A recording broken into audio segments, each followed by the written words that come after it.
simplify 2x minus 2 over x all over 4 plus 4 over x. Again, this is a more complicated complex rational expression, or complex fraction, because there's multiple terms in the numerator and denominator. We've got a subtraction and an addition, so we can't use the division method. This is not one fraction divided by another. In this case, we have to use the LCD method. I'm going to rewrite the complex fraction over here, just so that there's a little bit more room, and then we are going to deal with it. We know that we need to multiply the top and bottom by the LCD of all the smaller fractions, but if we look at the two smaller fractions, both of them have a denominator of just x. So in this case, the LCD among the smaller fractions is just going to end up being x. So we need to multiply the top and bottom of this complex fraction by x. And to do that, we need to distribute. Let's distribute that x into the numerator.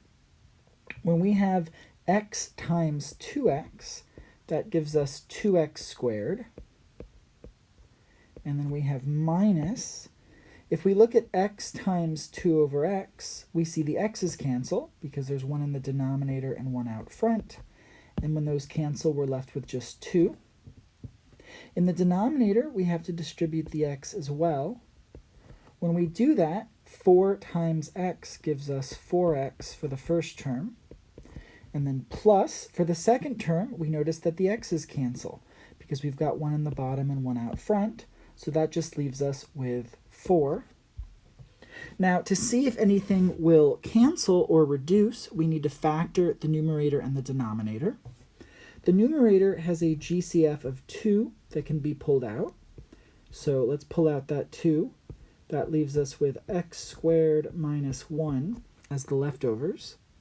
And in the denominator, there's a GCF of 4 that can be pulled out. So that gives us 4 times x plus 1. Now, x squared minus 1 is a difference of 2 squares, so we can break that down even more. X squared minus 1 is going to be x plus 1 times x minus 1. In the denominator, we still have that 4 times x plus 1. And now we're in a place where we can do some reducing.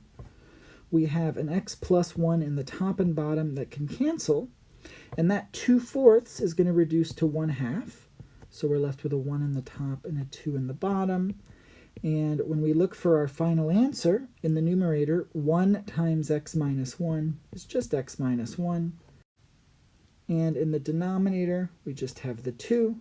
So our final answer is going to be x minus 1 all over 2. Hopefully your x is just a little bit prettier than mine.